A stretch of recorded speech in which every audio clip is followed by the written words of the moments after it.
the English-speaking foreign community here is quite large. There are, of course, diplomats and business people and teachers in schools and all who are American or English, but the bulk of the community is actually Filipino.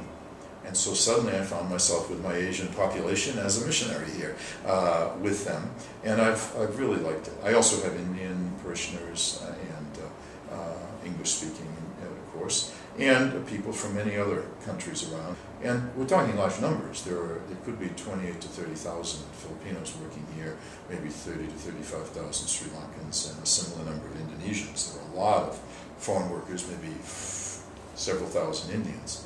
So out of all of that, and not all of them in Amman, but the majority in Amman. So there's a large base to be served, some of whom come regularly to parish services and have baptisms and weddings and other things, as well as participation. Many others who are here alone working for individual families are not free often to come out regularly, but from time to time, or when there's special need, then I also get to see them. There's a kind of a sense of shared life, because I'm a foreign worker.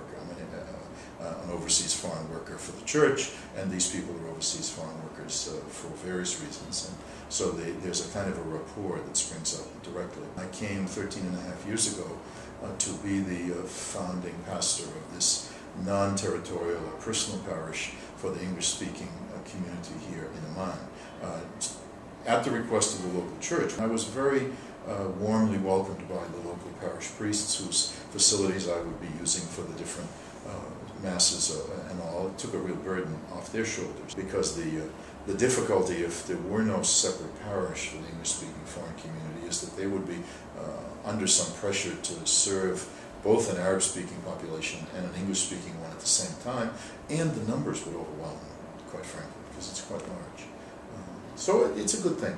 But as a Jesuit, I'm always interested in spirituality and trying to help people, as we all are, to pray better and to understand the role of God in their life. Sometimes we're actually able to be helpful to people. My experience has been that sometimes, when I'm least expecting it, someone will say, "Oh, that was a homily that really touched something important to me." Whenever that happens, you feel very, very happy. Even if it's not always the homily you thought was most effective, it sometimes is the one that makes the most difference to somebody else. When I came, one of the things that I understood to be a goal of this particular apostolate of the English language parish was to help people feel at home. And so I've had to learn how to be more welcoming than I perhaps was ever before in my life, to be much less judgmental than I was before. And I tend to be perhaps a bit too critical in my personality and my style. I've had to develop this more welcoming attitude, and I think it's been good for me.